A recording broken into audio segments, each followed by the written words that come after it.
Ezekiel. Chapter 10.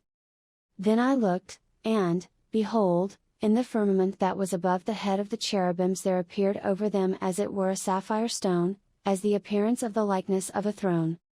And he spake unto the man clothed with linen, and said, Go in between the wheels, even under the cherub, and fill thine hand with coals of fire from between the cherubims, and scatter them over the city. And he went in my sight. Now the cherubim stood on the right side of the house, when the man went in, and the cloud filled the inner court. Then the glory of the Lord went up from the cherub, and stood over the threshold of the house, and the house was filled with the cloud, and the court was full of the brightness of the Lord's glory. And the sound of the cherubim's wings was heard even to the outer court, as the voice of the Almighty God when he speaketh. And it came to pass, that when he had commanded the man clothed with linen, saying, Take fire from between the wheels, from between the cherubims, then he went in, and stood beside the wheels. And one cherub stretched forth his hand from between the cherubims unto the fire that was between the cherubims, and took thereof, and put it into the hands of him that was clothed with linen, who took it, and went out.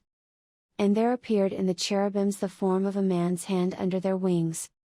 And when I looked, behold the four wheels by the cherubims, one wheel by one cherub, and another wheel by another cherub, and the appearance of the wheels was as the color of a beryl stone. And as for their appearances, they four had one likeness, as if a wheel had been in the midst of a wheel. When they went upon their four sides, they turned not as they went, but to the place whither the head looked they followed it, they turned not as they went. And their whole body, and their backs, and their hands, and their wings, and the wheels, were full of eyes round about, even the wheels that they four had. As for the wheels, it was cried unto them in my hearing, O wheel! And every one had four faces, the first face was the face of a cherub, and the second face was the face of a man, and the third the face of a lion, and the fourth the face of an eagle. And the cherubims were lifted up. This is the living creature that I saw by the river of Chebar. And when the cherubims went, the wheels went by them, and when the cherubims lifted up their wings to mount up from the earth, the same wheels also turned not from beside them.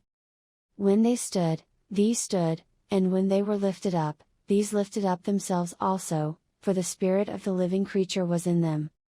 Then the glory of the Lord departed from off the threshold of the house, and stood over the cherubims. And the cherubims lifted up their wings, and mounted up from the earth in my sight. When they went out, the wheels also were beside them, and every one stood at the door of the east gate of the Lord's house, and the glory of the God of Israel was over them above. This is the living creature that I saw under the God of Israel by the river of Chebar, and I knew that they were the cherubims. Every one had four faces apiece, and every one four wings, and the likeness of the hands of a man was under their wings. And the likeness of their faces was the same faces which I saw by the river of Chebar, their appearances and themselves, they went every one straight forward.